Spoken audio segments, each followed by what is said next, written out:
began house hunting. They decided to settle in Baltimore, Maryland, on the east coast of America. We had 6 children the day we got married. Some were his, some were mine, both from previous marriages. And we needed a large house that would accommodate everyone. And like most young couples, we didn't have a lot of money.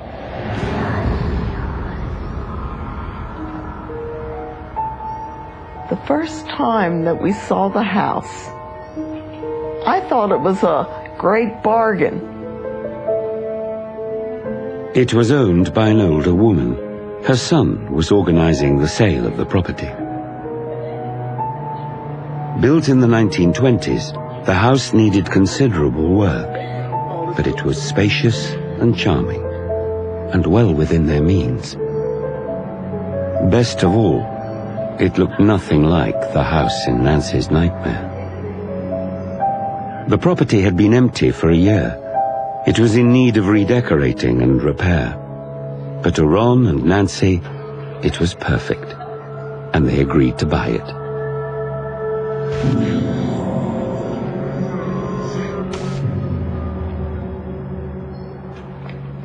Then, just before leaving, a remark from the homeowner unsettled them. I hope you're good fighters.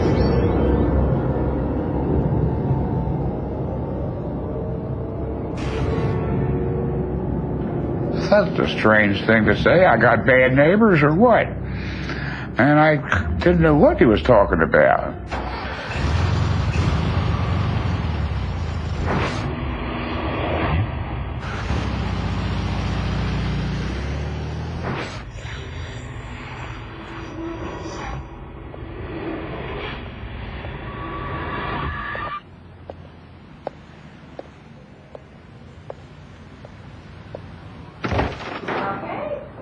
A couple of months later, the family moved in.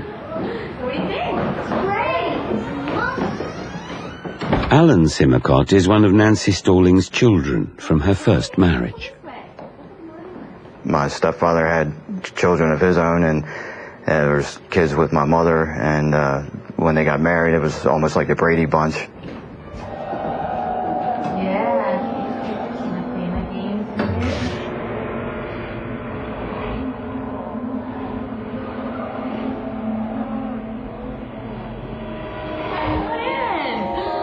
It was big, a lot bigger than any house I was used to. Other than that, it just seemed like a normal house. It was just old. For the new family, moving day offered a fresh beginning. You pick out your rooms? Let's get more stuff, bring in the house, we can move in. Do you like it? I love it, I love it, I love it, I love it.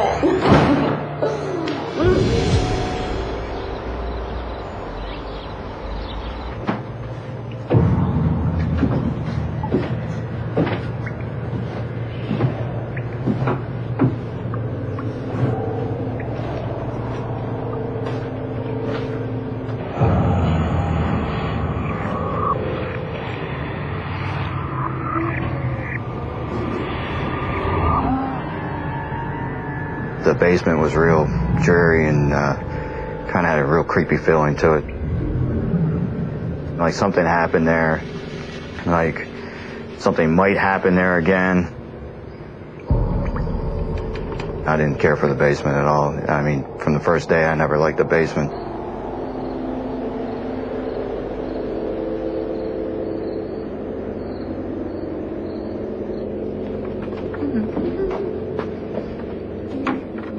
I decided I would open some windows.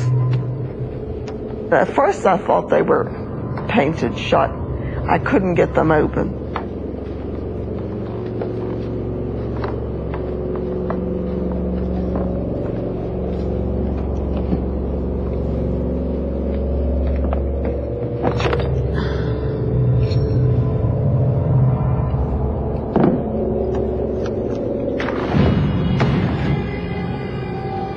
I wondered why. The people had nailed the windows shut with big nails.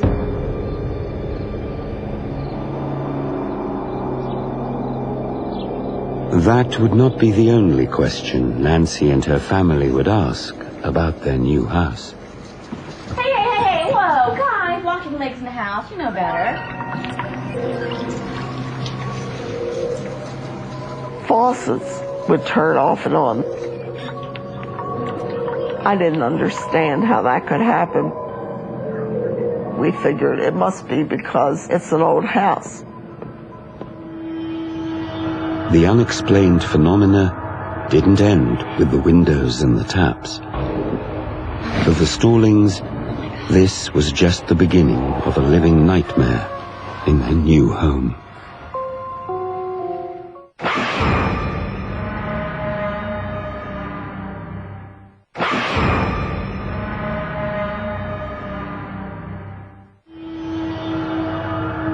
Newlyweds Ron and Nancy Stallings had moved house with their 6 children.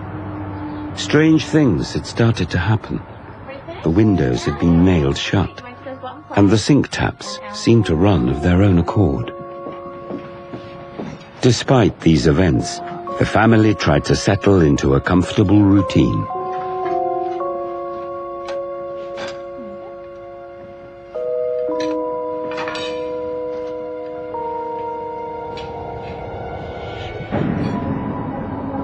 All of a sudden the dishes move. I mean, not just like 1 or 2 dishes falling over in the strainer. The whole strainer moved across the counter. And we just kind of looked at each other like, did that really happen? Nancy didn't want to alarm the others. She kept the incident to herself. But her son, Alan, couldn't forget the experience. I was freaked out, and it still freaks me out. As summer turned to autumn, the days grew shorter, the nights longer, and for Alan, more frightening. He and his younger brother shared a bedroom.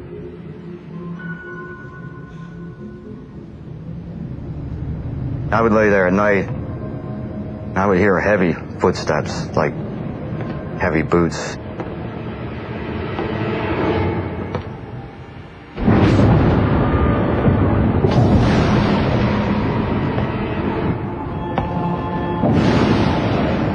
I could hear them come up the steps. I knew it wasn't my parents. And I was terrified.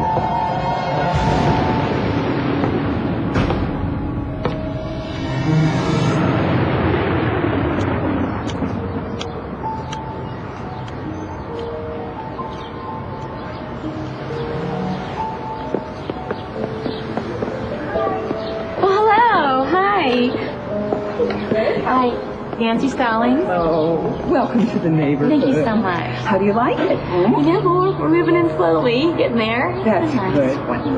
Glad to have you here. You know the old lady that used to live here? And she says, that crazy old lady that lived in that house thought that someone was getting in, moving her stuff and taking her stuff. And she had her son nail those windows shut. I'm glad to have you. I said to Ron, I wonder why she thought someone was taking her things.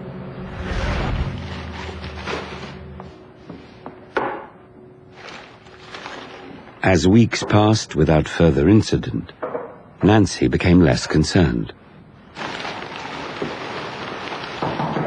Friends and family dropped in to congratulate Ron and Nancy on their new home. Hey, Ron, how you doing? Good to see you. Go, come on in. My cousin, Bill, who was a lawyer, came to see our new house. Wow, this is beautiful. Isn't it? You want to take a tour? And he wanted to see upstairs. So he got halfway up the stairs.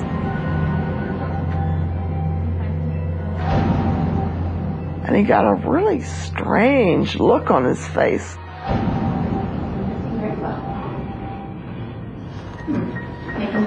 excuse me. What's wrong? And he said, I don't have time now. I forgot about it. I said, what do you got to be going in such a hurry for? Bill, he says, oh, I got to get to court. I just got to get to court. Bill later explained that he'd been overwhelmed by a sudden feeling of dread. He didn't return for months.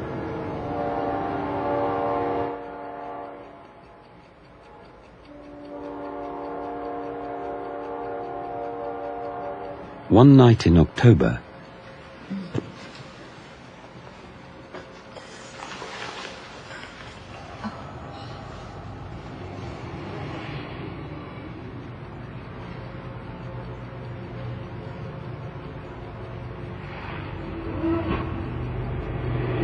Nancy sensed a presence in her bedroom. Ron, I think I hear something.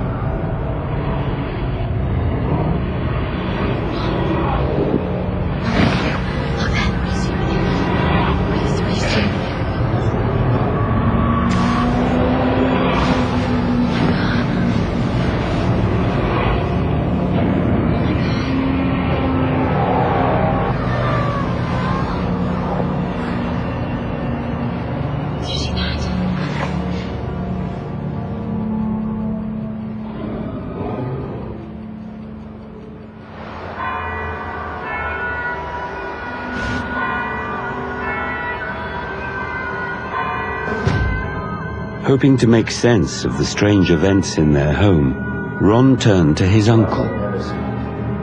My uncle was a priest, and I knew he knew a lot about that subject. How can I help? I told him the story, and I thought, he don't believe me. What am I going to do now? He's not going to help me. We have things that move in the house. Ron could hardly believe the story himself. Very angry. I didn't believe you lived after when you died. I believed when you died, that was the end. Whatever we need. And I said, can you come over